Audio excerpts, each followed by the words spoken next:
Hello, everyone.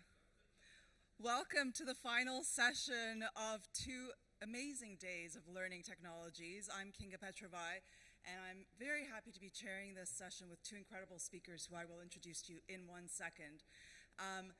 But first, we're here thinking about these questions, which you saw when you walked in. And after 2 days of learning technologies and so much AI, we're now coming back to learning from each other. So peer-to-peer learning. What can we learn and how can we learn from the wealth of information and insights that we each hold, the learnings that we've all gathered, and we're going to be talking about practical tools and frameworks with incredible case studies on how we can make our organizations really amplify the learning, bring together all the different technologies and learn from each other. How do we know how to use them? How can we use them even better? So this is not replacement of, but rather harnessing all of that other learning and bringing it together like the glue that binds together all the other things that you are doing.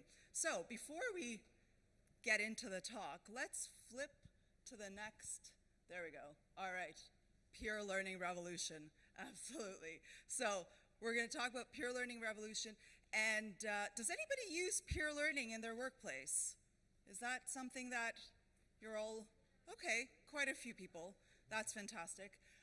So let's go to the next slide and think a little bit about see what everyone has to say about what does peer learning mean to you. So if you get your phones out and take a quick picture of this QR code, let's do a word cloud on what does peer learning mean to you. And just pop in as many answers as you like. It doesn't have to just be one. So we'll take a second and see what starts coming up. Okay, perspective, sharing knowledge, collaboration, that's sharing, organic, exchange of information. I love that. That is really good. Knowledge sharing, community of practice, exchange of information, reciprocal. That's a lot of great words. I love that. Okay. Nice. Okay. Support. Do these resonate? Does something surprise you? Is anyone surprised by anything that's coming up here? Reciprocal, I love that. Mentorship, SME lead training, that's really good as well. Team effort. So there's so much that is encapsulated in peer learning. There are a lot of different ways of doing peer learning and a lot of different aspects of how that can be made successful. So I really love this, and it's something to definitely come back to later. And we're going to explore some of them with our 2 speakers. So let me I can still see the words coming up, so I hate to start it, but I'm sure you've all taken pictures. So let me introduce to you 2 of our wonderful speakers, Hannah Frame, and they're both, first of all, they're both incredible experts in learning, and they both manage learning in their organization. So Hannah Frame is a learning expert, and she is also a podcaster on the podcast Every Day is a School Day, which is wonderful. And she has had many projects in learning and development that have won awards.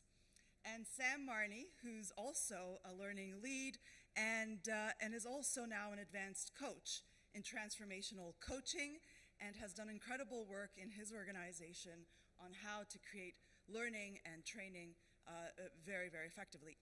And both of them are part of last year's Learning Under 30 group, which, as you all know, yes, that is wonderful. Okay.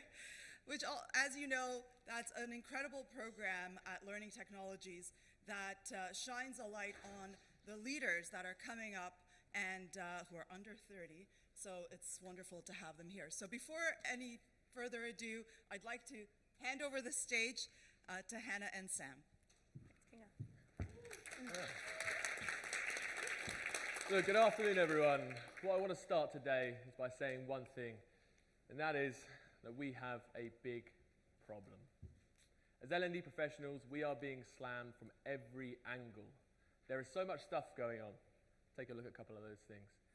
probably heard a lot about these over the last 2 days. Maybe one more than the other, maybe one a little bit too much. We won't try delve into that one too much today as well.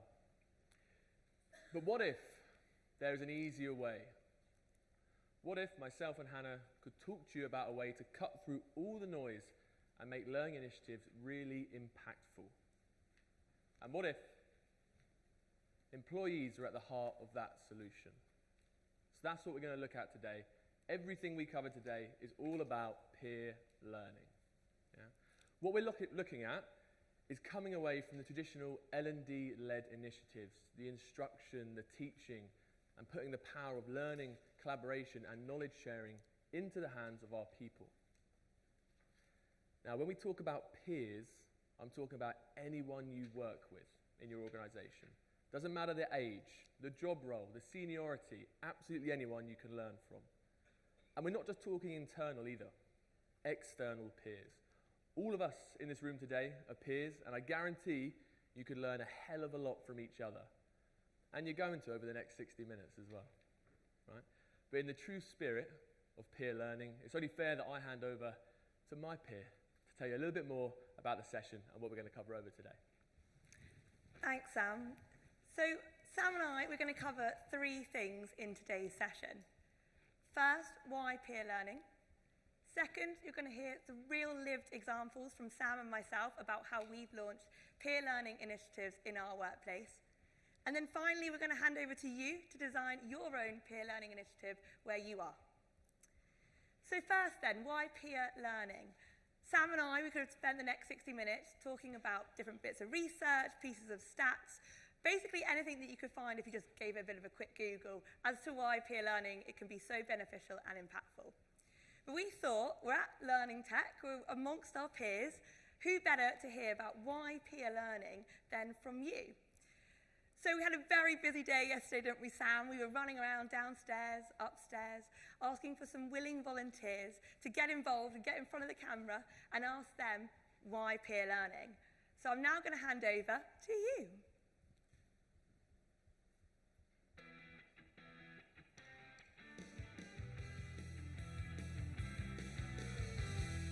The thing with peer learning is that you really want to learn with people that have had skin in the game. Very much enhance the collaboration between teams, the community that they feel, the connection that they have to each other, and essentially build stronger relationships. Just utilizing your team's skill sets better and strengthening team spirit too. You learn best from the people you trust.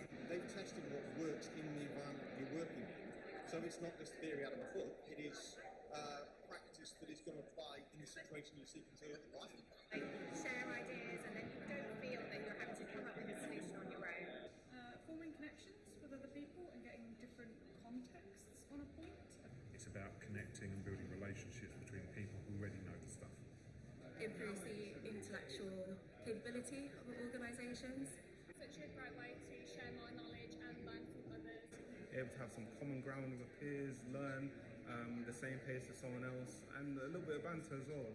Everyone absorbs information and learns in a different way, and so different perspectives and dynamics really helps others to learn from each other. It allows us to teach, which reinforces our understanding on some concepts. It is like the glue that holds everything else together. You learn from the experience of everyone else around you, and also from all the different aspects that they learned.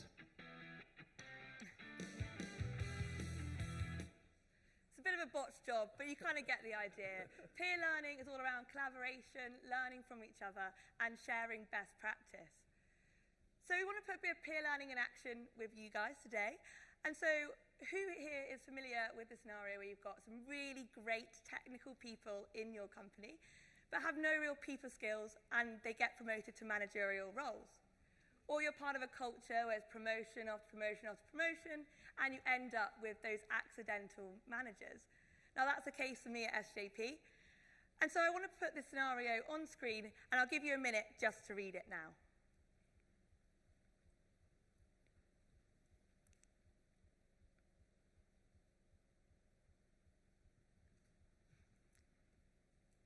Cool. So I'm going to give you 4 minutes to chat to the people next to you, turn to your peers in groups of 2s, 3s, and discuss how you would approach this problem. So on you go, 4 minutes starts now.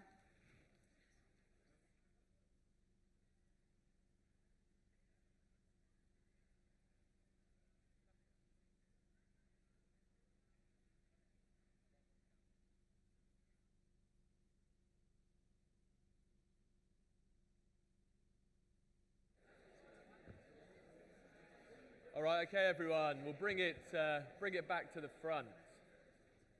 Oh, well done. You actually only stopped after me asking once, which is quite rare. Your level of authority, sir. Don't scare me. Don't blame them.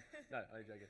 So, some great conversations going on in the room, right? But today we are kicking things a little bit old school. When you came in, you would have seen that bit of pen and paper that you've probably chucked on the chair next to you or underneath you. What I want you to do now is take that pen and paper and write down the best idea you heard during that 4 or 5 minutes. Okay, so just write down. I'll give you a minute to do it. The best idea you heard. Just write it down for me, and I'll tell you the next steps after.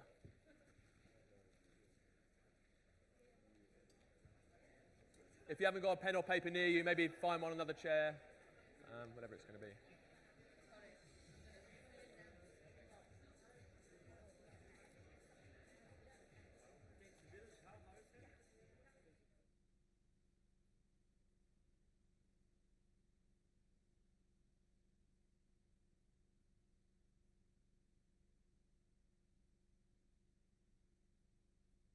I want you to scrunch it up into a ball for me. Okay, so scrunch it up into a ball for me. Not at me, hopefully. Once you've done that, you can stay seated or stand up. I want you to throw that somewhere around the room. Please not at me and Hannah, but somewhere else in the crowd. Okay, just throw that paper around to somewhere else.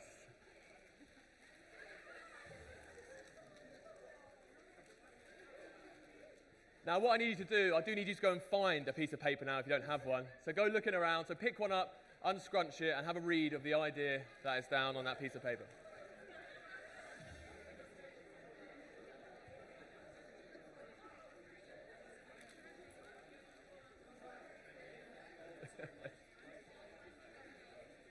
All right, make sure you find a piece of paper if you haven't got one.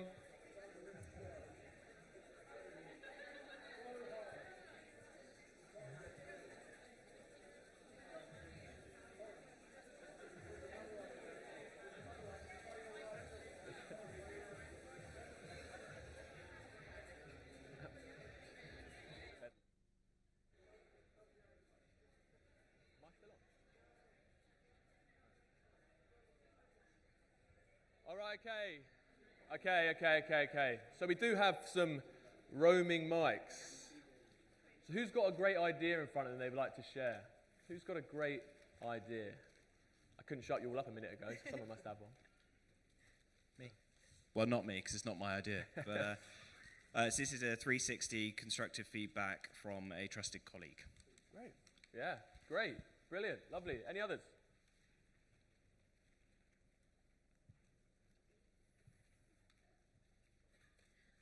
We have reverse mentoring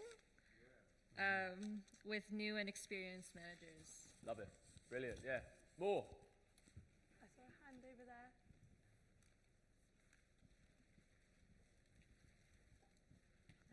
I've got let technical managers manage projects, not people.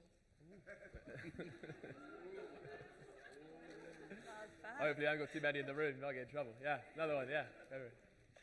Group coaching for managers, exchange experiences. Yeah, lovely, yeah, brilliant. Any more? One more should we take? Have we got any? No, all the rest are bad ideas, are they? No, yeah, got it. Look, so why do we do that task? So why peer learning? It's pretty obvious, isn't it? Small amount of time, really easy to do, and look at all the ideas that we generated. And I guarantee there's so many more out there that we could spend the rest of the time talking about it. But it's probably only fair that me and Hannah actually do part of our job today and tell you a little bit about what our experiences are with peer learning. So I'll take you back over to Hannah, who's going to talk to you about her experience with St. James Place. So I'm going to take you to the world of St. James's Place. For those of you that don't know SJP, we're the largest UK wealth management firm. We're a FTSE 100 company, and there's over 16,000 of us that us in L&D look after. Now, my role is Social Learning, Technology and Innovation Manager, a very long title, but focusing on that social learning, that peer learning piece. So I'm on a mission to make sure that learning isn't done to people, but instead through people. I'm also really keen to make sure in L&D that any initiative that I do links back to our business strategy. We have a tough time in L&D sometimes trying to prove our impact, prove our worth, and get that buy-in from the top. But I found that if you link back to business strategy, it helps. So for the purpose of this story, there's to highlight two main parts of our SJP strategy. First is being brilliant at the basics, and second is being a performance-focused organisation.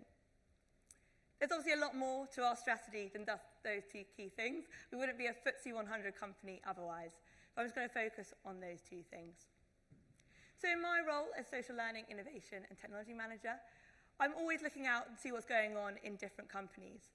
And one thing in particular stood out was an initiative that Google put on. So it's a Google to Googler scheme where they get their experts in the business to build these communities, these peer learning communities, to learn from one another and to run some masterclasses. Now, when I read about this and I was diving into kind of the benefits that it has in boosting collaboration, sharing ideas, I knew that it was something that I wanted to see could work at SJP. So I had this idea, and then I thought, what best than to try and get sign-off then to run a pilot? We all love pilots. I love a pilot. Sam, do you love a pilot? Always. Cool. Yeah, we love a pilot. So I had this idea of taking and running peer learning masterclasses and how I could apply that at SJP. However, the next problem I had was, what should these masterclasses be on? I knew I needed to make sure I linked it back to strategy, make sure we were allowing people to be better at the basics and becoming a performance-focused organisation. But I was a bit clueless as to what to tap into. So I sat down with my L&D consultant in the team, and I ran a couple of training needs analyses across the business, looking at our data touch points, and running a number of surveys to get that insight. I didn't want to run something that wasn't relevant. And three things came out: networking, Excel, and to no surprise, AI. Now, I didn't know what to focus on these three things, so I thought, what would be a great tool that's widely used across the business that perhaps some people find can be a bit difficult at times? I'll be the first to admit I'm not the best at Excel, so I thought I could also learn from this, so let's do Excel. So focusing in on Excel. So I ran a pilot on Excel. However, although in L&D, I can be biased and say we've got lots of great skills, we didn't have anyone on the team that was that good at doing teaching or competent enough to teach the technical skills that's needed in Excel. I needed that expert in the business. So how did I find my Excel expert? Well, let me introduce you to Steve. Obviously, this isn't Steve, but for the purpose of the story, this is Steve today. So Steve is a bit of a legend at SJP, not because he's a brilliant facilitator or an L&D presenter, but because he is brilliant at Excel. He knows his stuff. Now, I'm fortunate in my role that I knew that Steve was brilliant at Excel, so I approached him. I asked him, would you be willing to get involved in a pilot looking at how we can adopt and embed peer learning at St James's Place? Now, I was very fortunate that he said yes. It would have been a bit awkward otherwise. I wouldn't have this story to tell. But yeah, he said yes, and then we kind of ran with that. So I sat with Steve, and we designed 4 sessions. Now, it was really crucial that these 4 sessions were shaped by the business. So we released surveys and asked those that use Excel in the business, what are your pain points? What do you get stuck on? What would you like to learn more? And that essentially shaped our 4 sessions. So we had it from the business. We had everything from the basics right through to the much more advanced Excel. And this was great for our learners because they could tap into what they wanted. However, it goes back to saying that Steve, although he's brilliant at Excel, he'd never done this before. He'd never stood in front of a classroom. So the great thing about doing the pilot is that you could learn and fail fast. We quickly learned that we needed to do something to boost Steve's confidence and give him a toolkit or resource that allowed him to be able to run with it and have the confidence that he needed to do these sessions. So I worked with the L&D team to create a training and facilitating toolkit that essentially anyone in the business can pick up and run with if they want to run a session. In this toolkit, there's everything from how to design your slides to working out what type of learners you might have in the room. So it's got pretty much everything that you need to pick up and go. With the 4 sessions with Excel, they were all done in a classroom-based environment. And the great thing again about Pilot is we quickly learned that in the world that we live in, this is no longer fit for purpose, and we need that blended approach. So with Steve's Excel sessions, they were a great success. We had over 90% oversubscribed with wait lists coming out of the door. So that was great. I knew I was onto a real winner. We had senior leader buy-in. We had a great momentum forming with peer learning. I was creating certifications. So if they went to a session, they would get a certificate to say they've been part of this peer learning revolution, the first of its kind at SJP. And this was great. Steve had some great conversation with his manager. It was great for his career development. So I wanted to see where I could take this to the next step. However, as mentioned, there's 16,000 of us. Trying to find Steves across the business would have been an admin nightmare. So I knew I needed technology to help me out. So I went and did a bit of market research, and I came across a fantastic company called eSwap. Now, essentially, the best way of describing eSwap is a bit of a corporate skills dating site amongst our colleagues. It allows you to go put the skills you have on offer, the skills you want to learn, and then it will match you in the business. So you can go and skill swap at any time. Now, this is brilliant for two reasons. Firstly, because it gives that power over to our peers to be able to go in at any time and connect with people in the business from across different divisions. But secondly, as well, it's great for me as an L&D professional to get insight into who are our experts that are willing to offer their skills, and also where are our gaps, where have we got lots of people requesting stuff but not that much support on. So with this newfound insight I had and this great kind of technology enabler on my hand, I could find our experts within the business that led me to do Learning Month. So a whole month of learning with peer learning sessions ran, not from us in L&D, but the experts in the business. So with my experts list, I sent out a blanket email telling them about my mission, telling them about my vision, and seeing if they wanted to get on board and help out. I had over 20 volunteers step forward, and we had sessions ranging from networking skills to presentation skills to AI to Excel, and even how to use Teams Planner more efficiently. Now with that, I sat with them, did train the trainer, make sure they were confident when they went into the classroom, made sure they had the resources and the tools that they needed before doing a mix of classroom, virtual, and on-demand content. And the response? We had almost a quarter of our employees take part in this Learning Month initiative, with 77% of them saying they learned new skills. And back to Steve's example of Excel, the average person was reporting 1.5 hours of saving per week, that they weren't having their heads down in the Excel spreadsheet, the new skills that they found. And when you multiply that across the year, that's a lot of hours saved across the year on Excel they could put forward to doing something perhaps more beneficial with their time. But not just that was the response, we also saw great management involvement. Managers were talking about it with their reports, talking about it as a development opportunity and using it in the end-of-year review conversations. We also had social media support. So a top tip, involve your comms team. They will be your best friend when it comes to something like this. They're great at building momentum, building out on our internal comms platforms, but also on social media. And finally, we had this increased appetite for peer learning across SJP. And the best part about this was after every session, we asked our people what it is they want to learn next. So we've got a list of kind of skills that we can tap into that we can run some further peer learning. However, I was then faced with the next problem, which was around, we've had this Learning Month, we've had these sessions, but what do you do in the interim? I can't wait for the next classroom session or the next virtual session. How do I tap into that on-demand content? So that takes me to creating peer learning content that you can access anytime, anywhere in your organisation. So with my list of experts, I could approach them and ask if there's any willing volunteers that wanted to come out and get involved in some filming. And this was a really great way to be able to, again, give them something they don't do on their everyday to day. Not many people get to stand in front of a camera or create content with their peers. And people love it. They love to do something different. So don't be afraid to ask. And with this sharing best practice, I was very lucky that we've got a brilliant L&D filming team. But not everything has to be high quality, high production these days. We're used to our YouTube reels, our Instagram reels, our TikTok.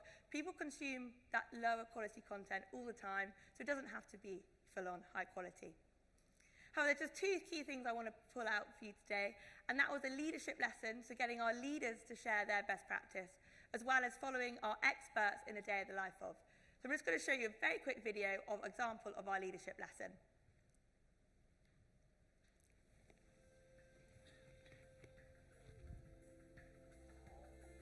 If I could give somebody some leadership advice, it would probably be It's amazing what you can accomplish if you don't care who takes the credit.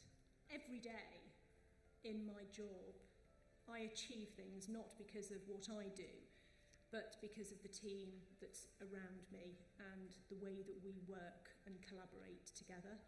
And that's what I mean by, it doesn't matter in that team who individually takes the credit. In fact, actually, it's more powerful if the team collaboratively and collectively can take that credit. To be successful in life, you probably have to face into the fact that you will make more mistakes than you will have successes. I've probably learned more from the mistakes I've made and been more successful because of that. And you're not going to make mistakes and you're not going to fail at things unless you try. Failure can have positives. It's how you recover from that and learn from it. So that was just a short example of the type of leadership lessons that we pulled together. Again, no longer than a minute and a half. And it's a great way for our leaders when they're going between their courses, their brilliant programs that you might put on, that actually how do they access their peers in the interim? Well, you've got it on demand. It's also a great way for our aspiring leaders to be able to look up and see what is it that our leaders talk about. So the second one I'm just going to show you a quick example of is Day in the Life of. We train our financial advisors, they go through an academy, they're all new to the game, they're all excited to start, but they're very new, they don't know what they're doing. We've got a whole we've been around since 1992. We've got people that have been, and financial advisors that have been in the business for over 20 years. They know what they're doing. They've been doing it on the day-to-day. So how do we tap into them and get them to share their best practice to their younger peers?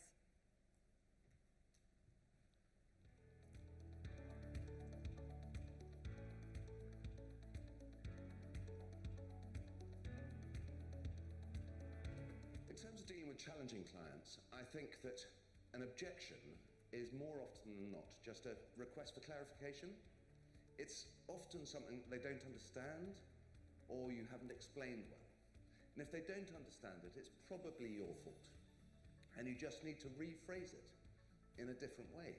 Don't take an objection as negative. Deal with it coolly, calmly, and then just answer clearly. Clients will really value you being honest, open, and transparent with them. And if you answer their queries, then they are more likely to take your advice. So my recommendation is to sit with your experts and ask them what would they have liked to know if they were their younger self or they were just first starting out. And you can build this really great content where people can learn from their peers. So we've dealt with our visual learners through videos, our kinesthetic learners that like to do things while they're in the classroom. But what about our audio learners?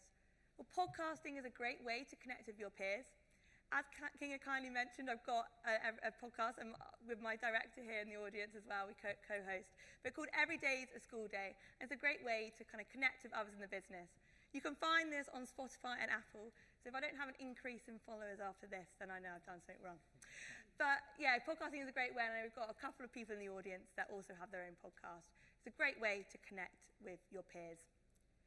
So my story isn't just about Sam and those initial... Sam? Oh, don't Not about you. About Steve and those 4 Excel sessions.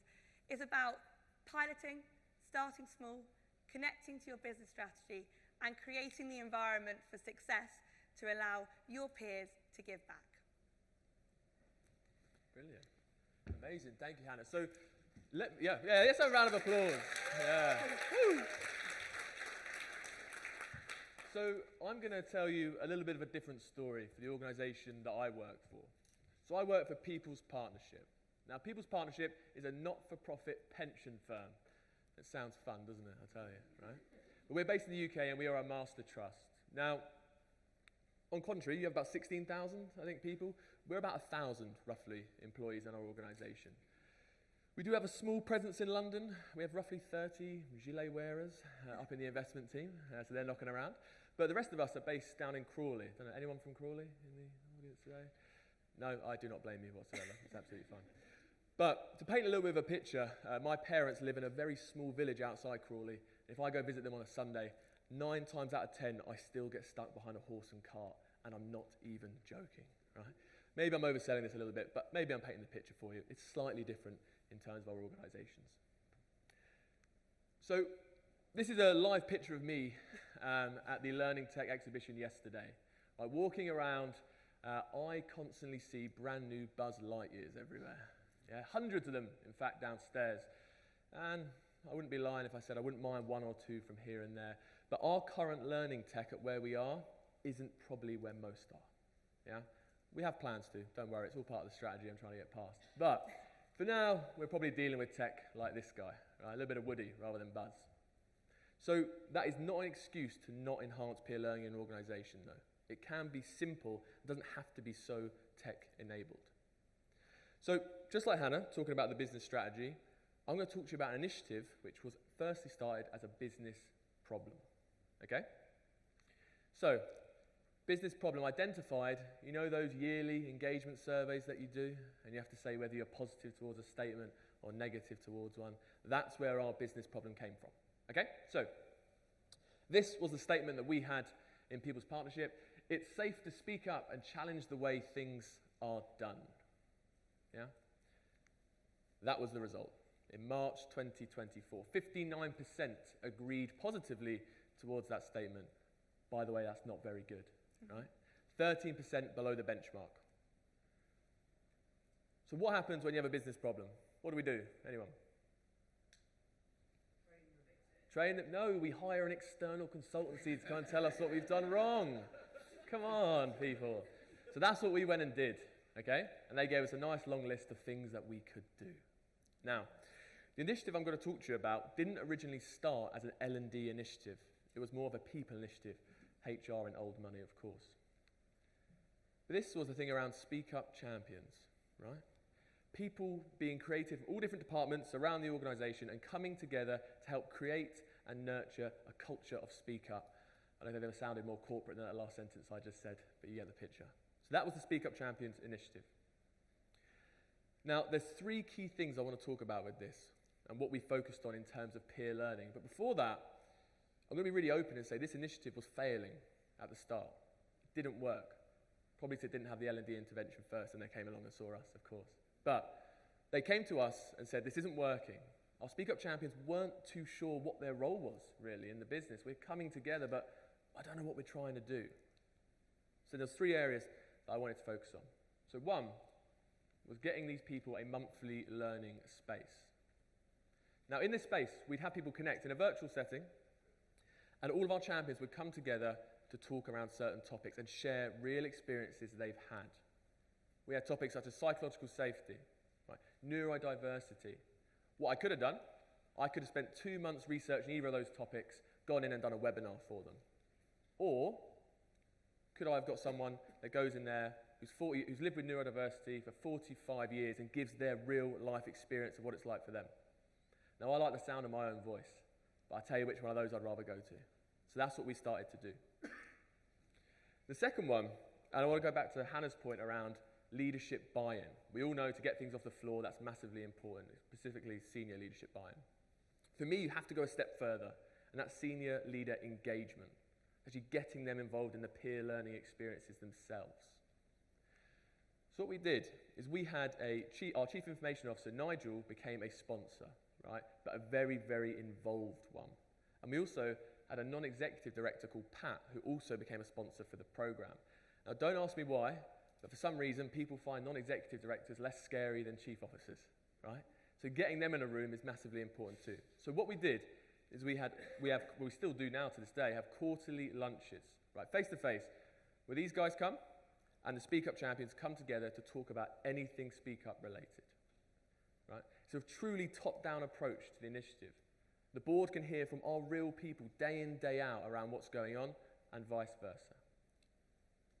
And the last thing, now, a little bit tech-enabled, right? Microsoft Teams, whee, right? But the thing around Teams channels, okay? Now, I know we are all in a million Teams channels, and they are boring. I get it, if they're not done correctly. But I actually learned the thing I'm about to show you in a second from a peer at a conference last year.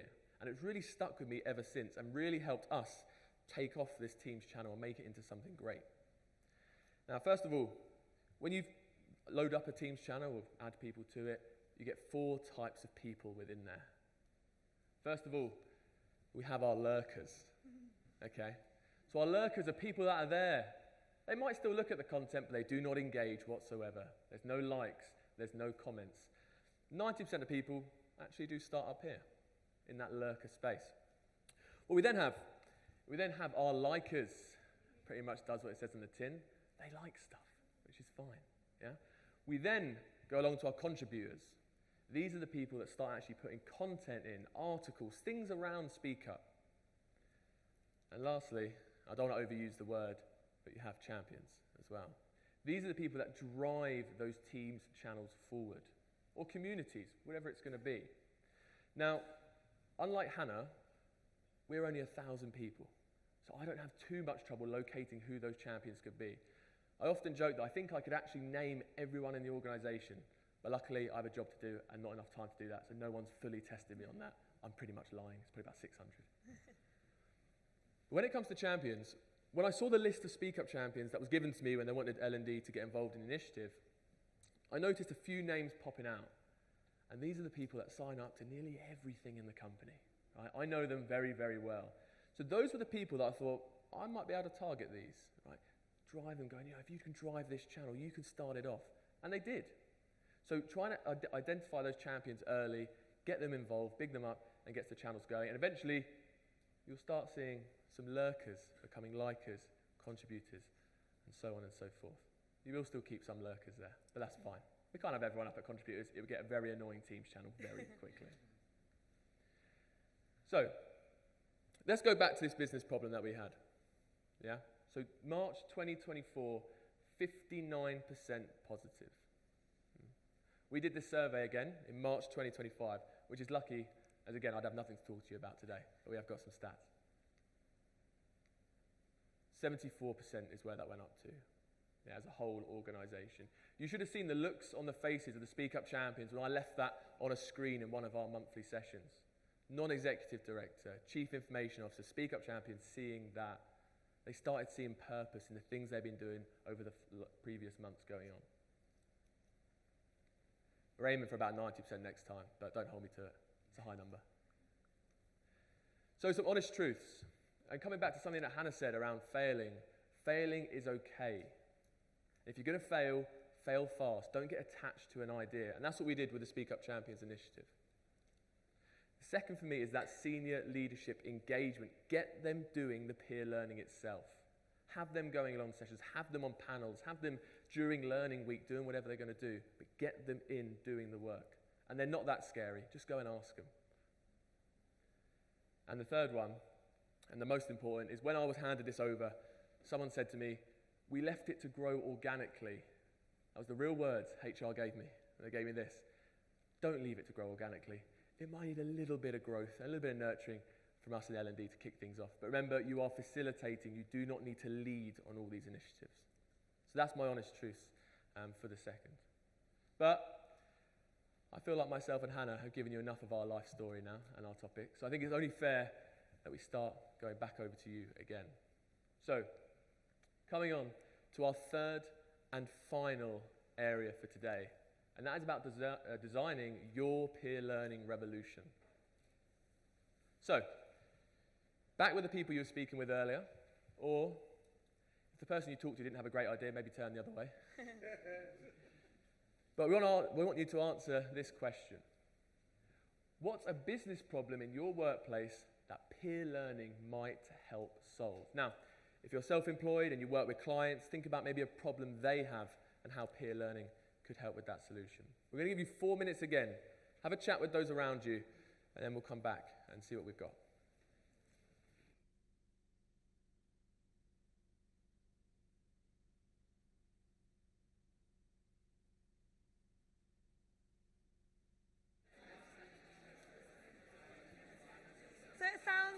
Let's bring you back to the stage. It sounds like there were some great discussions going on, but all of these discussions mean nothing if you're not held accountable. So we want you to connect with the people sat next to you, get their email, get their LinkedIn. It doesn't have to be now, it can be once you leave.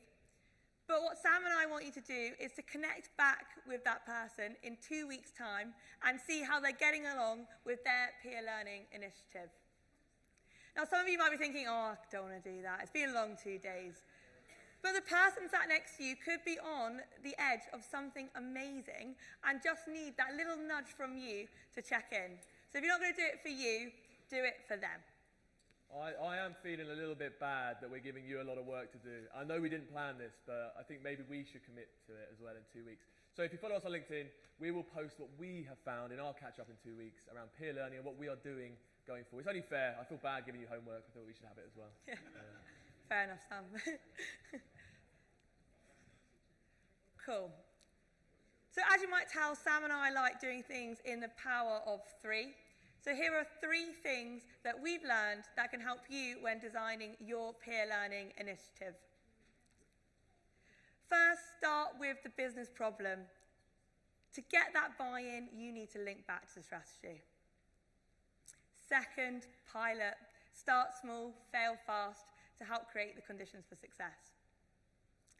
And finally, our role in L&D is to guide, to facilitate, and to support when it comes to peer learning. We have a tendency to, as L&D trainers, to want to get involved and take over, but when it comes to peer learning, we need to sit back and create the conditions for success. But just before we go on to a bit of Q&A, I just want to take the opportunity to say thank you so much. I know it's the last session of the day, and your energy, your enthusiasm, everything has been brilliant. So thank you so much from myself. Yeah, thank you guys. Thank you. Oh, I've got to carry the stool over. That was amazing. My goodness, so many tips that I'm walking away with. And I love those videos and the Learning Month. That's really, really fantastic. So if anyone has questions, let's have a little bit of a discussion about your experience and what you've learned along the way. Okay, question right here, please. Hi, thank you. So part of my role involves running a community of practice, which is quite established, and I've done many of the things you mentioned. We are very heavy in peer-to-peer learning. Now, my question is, you mentioned heavily try to involve the senior management team. I've been struggling with making senior management, even middle management, understand the power of peer learning and the importance of L&D in these companies. So how do you manage that? Because when you mentioned the roles of the lurker or the champion, I have 4 champions, and they're getting tired of me asking constantly to do this session. And so people are very keen on it, but I find really challenging to make the higher ups understand why this is so important in our day-to-day, learning and development of the roles. I think buy-in for peer learning is one of the most difficult things. That's probably one of the most difficult learning strategies that I have found to convince leadership. What is your experience? How did you manage to do that? Yeah, I think from my point of view, you often hear like ROI, and that's what they seem to be obsessed with. But I kind of go like a cost of inaction. So sort of think, well, if you don't get involved in this initiative, it's going to fall by the wayside, or you're not going to actually see how your people feel. I am quite lucky in terms of our senior leadership do seem to be quite on board. With that, we're a very high growth company, and they seem to really want to. We've got a very new exec team as well. But that's probably my thing. Is like if you don't get the involvement, you're going to have this kind of community down here. It's going to be so like disparity between you and the board. So that would be my advice. But I am slightly more luckier, I would say, with the senior leadership.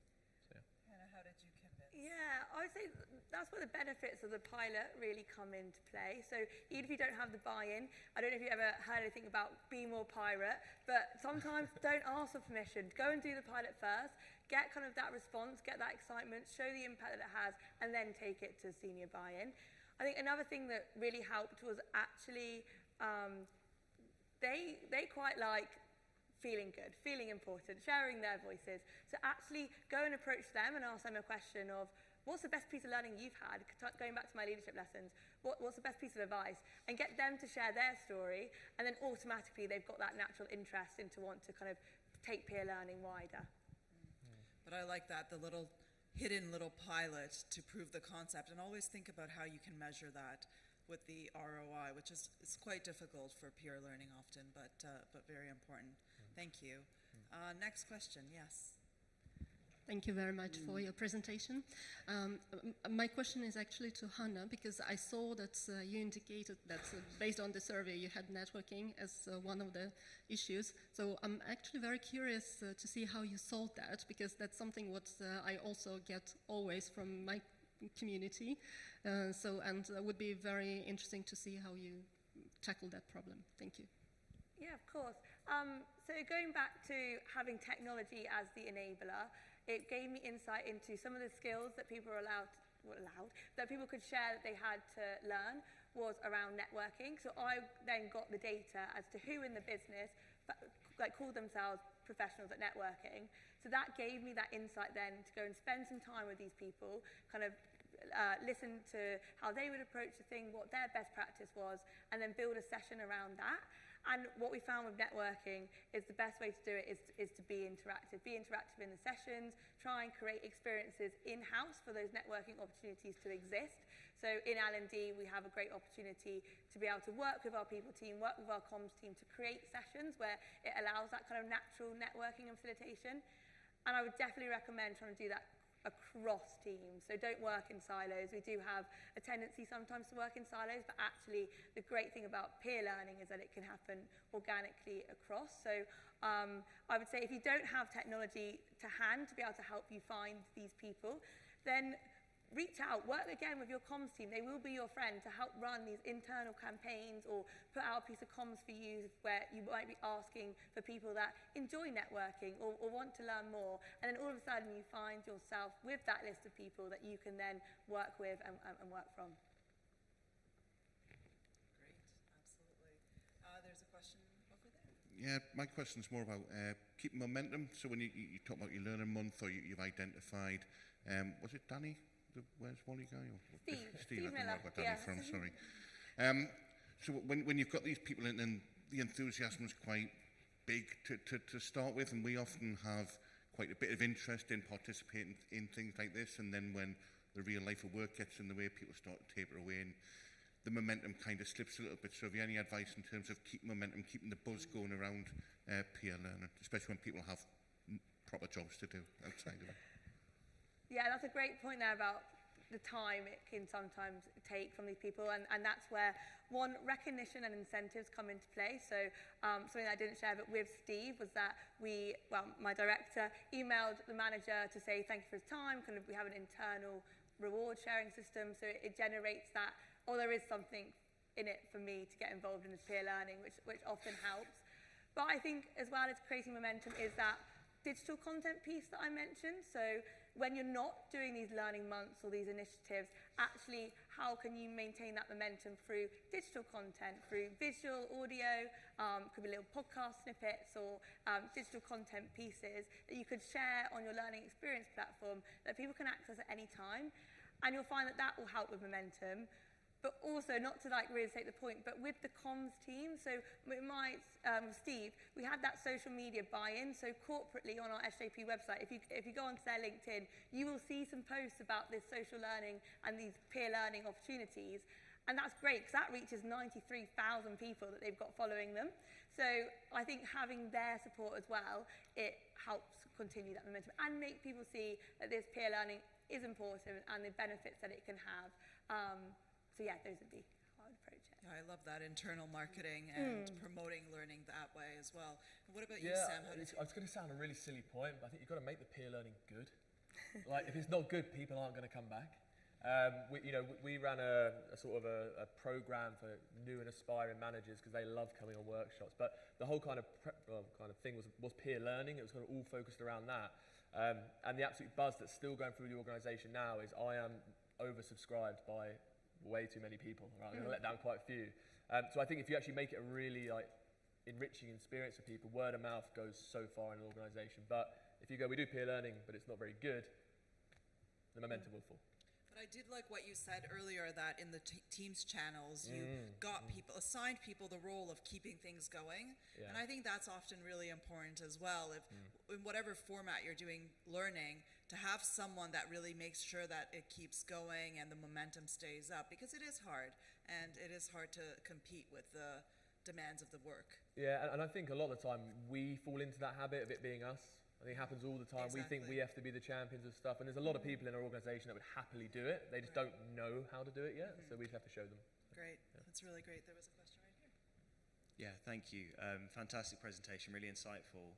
And it kind of goes off what you guys have just said. So, Hannah, you spoke about kind of how, like, Steve and the people that are producing the learning, they're shown to everyone. And Sam, you talked about it in your section around the sense of purpose that they connected to once they saw the data. My question is kind of around, how do you keep that purpose? It's kind of a little bit in the momentum, but how do you show them that there is purpose to what they're doing before that data comes in or before those posts come in? Does that make sense? So kind of alongside momentum, how do you show them we're having an impact, there is purpose here? Yeah, for me, it's that whole piece around tying back to your corporate strategy, so showing that what they're doing and what they're delivering is, in my scenario, helping others to be brilliant at basics and become a performance-focused organisation. So that can help. And that can help because it gives them something that they can talk about with their managers in their career development conversations. So ultimately, people want to be promoted, people want to have a career, and this is peer learning and being part of these peer learning initiatives is a great way for them to be able to have those conversations with their manager to show that they're giving something back to the company, they're helping the company deliver against their strategy, and it ultimately helps them in their kind of longer term career goals. Yeah, there's a term I don't think we do enough in L&D, sort of around like field work. We seem to wait for all the data to come in, like let's just go out and ask people. So a lot of the time, especially in the Speak Up initiative, rather than waiting a whole 6 months or a year to get that data, we go, have you gone out and asked your area, your departments, how they are feeling? Give them a couple of questions. Go, just ask people, walk past them and ask. And I think we always wait for, tech is great. I'm speaking at a tech conference, so I'm going to say that, obviously. But sometimes, just human to human, get out and talk to people. I do not think we do that enough. No, absolutely. And that you always discover something, and there's so much in that internal feeling that people have, I think, especially in pure learning, is that they feel that, oh, I'm not the only one who's not succeeding. Oh, I can go to someone, now I know who to go to. So the feeling, I think, is really important to capture. So that's great. Okay, is there sorry, where was the other question? I thought I saw a hand go up. Okay, so as we're looking at another question, can you tell me something about what surprised you in the initiatives that you've done? You did really great work and very innovative ways of bringing people together. Did something surprise you? For me, it was how many willing volunteers you have in your company that are wanting to do something more than perhaps just their day-to-day and give back. So for me, it was definitely the amount of interest that we have that took me by surprise a bit, yeah. Yeah, mine is definitely one person in particular, Nigel, who's the Chief Investment Officer. I could not believe his buy-in. Right, from the outside, before that, I didn't have too much of a connection with him. I do now, we have a right joke every single week. But his just want to be involved, turning up to these peer learning experiences and being there, sitting amongst it, not sitting on a different table or being the one to even lead the conversations, just to listen. He's really surprised me, in a good way, in a great way. What do you think he found that was missing before, that he really found probably the board test. No, I'm joking. No, but I think when you beforehand in that kind of, when it was failing period, I don't think he was seeing that. I think maybe he was probably coming a bit distant, going, this is another initiative I've been signed up as a sponsor to, and I don't want to do it. But what I did have to do is I did re-engage and say, look, L&D, we put our spin on it. This is our plan for the next 6 months to really get the most out of it, and that's when he bought in. Yeah. Great. Well, getting that buy-in is definitely really, really important. And if there's any questions, do jump in and ask. But what do you find exciting about the next? What you found videos, you did very interesting videos, very interesting gatherings and monthly meetups. What are you looking to that you're excited about in a new way of bringing people together? Is there something you're thinking about? I'm personally excited to see what Sam comes up with. In 2 weeks, we'll be paying attention. Yes.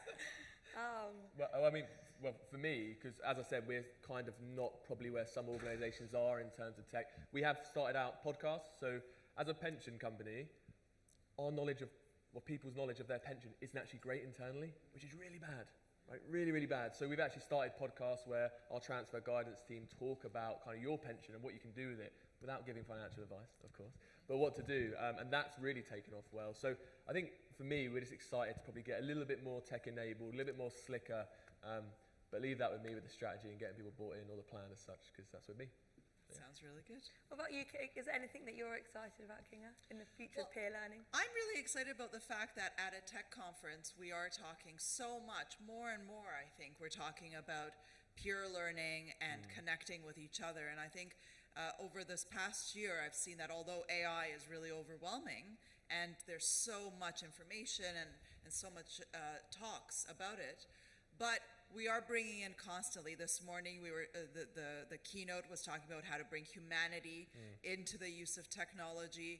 We're talking about how to learn from each other. So I'm really, really encouraged by the fact that we are bringing together technology that enhances our humanity and our connection, and focusing on that connection, which I think is very exciting, because this is not a replacement of technology. This is not saying we don't need technology. This is really about how can we enhance all of the learning with technology, with peer learning, with different ways of looking at it. And I think that's really exciting that we're seeing it from a new light and holistically, holistically, I think is what. So I'm looking forward to seeing what everyone comes up with, and hopefully we'll share on social media and make the connections. I love that, putting out that that initiative for everyone to connect. There's a question right in the back, Andrew. Sorry, I've got to ask a difficult question. How do you deal with the silos and people competing and not wanting to share? Not wanting to, especially when you're in an organization where you feel maybe you're judged or can be evaluated or judged in what you share. That's very, very tricky. Okay, how do you guys deal with that? So a key part for what we do at SJP is everyone is a volunteer, so it is not compulsory. If you don't want to get involved, you do not have to, because we fully appreciate there are some people that this wouldn't be their type of thing, and that is okay. So it links back actually to a change model. I think it's cottage change model, where one of the steps is to enlist that volunteer army to make change. And for us with the peer learning initiative, it is exactly that, it's volunteers. So if you don't want to, okay. I think that's a big one. I hear that all the time. How do we make this course or this initiative mandatory? And you don't have to, because it trickles, doesn't it? Yeah. People hear about it in the hallways at lunch, and it really has a waterfall effect, rather than having someone there who doesn't want to be there at all. You want to create this fear of missing out, a fear of, if you are working in silos and you see all this going on, that actually they look at it and be like, I want to be part of that. So I think that can organically happen as well through this peer learning. Sam, how do you help people to open up and not be afraid to share? Yeah, it's really tough, especially the initiative around ours, which is around kind of people feeling they can speak up. It kind of works with that one quite well. Again, I think for me, we're very similar in terms of the volunteers. Like Speak Up Champions weren't handpicked, so you've got to do this. I'm really against a lot of mandatory stuff. I don't like it at all. So it would be a very, very similar experience, I would say. So I probably couldn't give too much different, but that's how we currently run it. But long term, if you're going to try and really build a peer learning organisation, there's probably things we'd have to look out for with that. I think it's something you have to look at in terms of the context. Maybe bringing together people from certain levels, or maybe having someone from externally facilitate, making it clear that this will not be shared, and sticking to that, making sure senior management has buy-in into the fact that they're not going to find out about what was discussed. So depending on the situation, I think there's a lot of important aspects. I think we have time for a final question for one. Okay, yes. Hi. I don't think I ever have a conversation about peer social learning within organizations without the question of quality popping up. So how do we ensure there's quality and there's not like the people are learning the right things from one another? Was there ever a question on the table for you? And if it wasn't, cool. I'm just curious to know how you think about that. That's a great one. Yeah, it's a great question, and it's one that we face, like the quality of things. And that's where the training facilitating toolkit helped, because it set kind of those baseline principles of anyone can pick this up and be able to design a session. So that's really helped. And it goes back to in L&D, like our role is to guide, facilitate and support.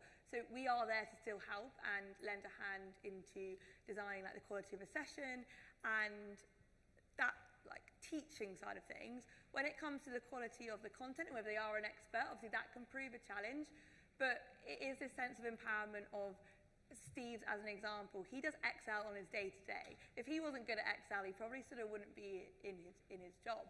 And same for the AI scenario, they are our AI experts in the business. So it's a little bit of trust as well and empowerment, and that's the beauty of peer learning, is that you can create the conditions for them to be able to teach what they know so much about. So, but it is a challenge, and you will find that some sessions will be better than others, and when it comes to content.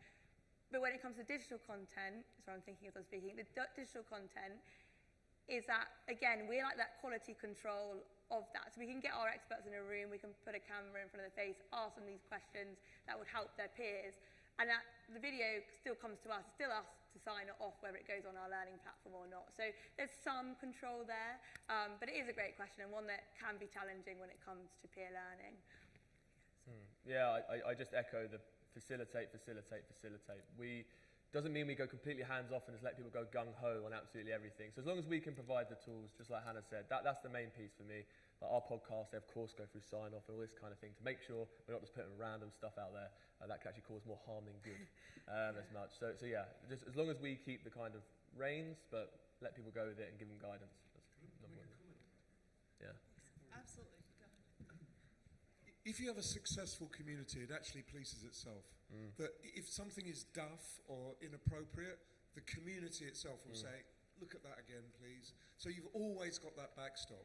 That I really believe that communities can manage themselves and ensure quality. You've got an oversight, but if it got big, you couldn't look at every single thing going through. But you've got to trust the community, that they want it to be a quality community. And therefore, they have the power to just have gentle words with people. It often isn't a fight, it's just have a look at that again. Is that really the regulation or whatever it might be? They will deal with it, I promise. Yeah, thanks, Nigel. My goodness, well, we've come to the end of the day, end of the conference, and I would like to thank you, Hannah and Sam, for an absolutely fantastic presentation. Really wonderful tips and insights, and certainly things I'm taking away. And I love the challenge you put out to everyone. So hopefully everyone connects, exchanges ideas, and stays in touch and keeps the energy of this incredible conference going. And a big round of applause. Thank you so much, Hannah and Sam. Thank you to you too, Kinga. Yeah. Well, thank you, all of you, for coming and for being here and for participating in the great activities. And now let's go to drinks and connect and keep that conversation going. So thank you all. Good night.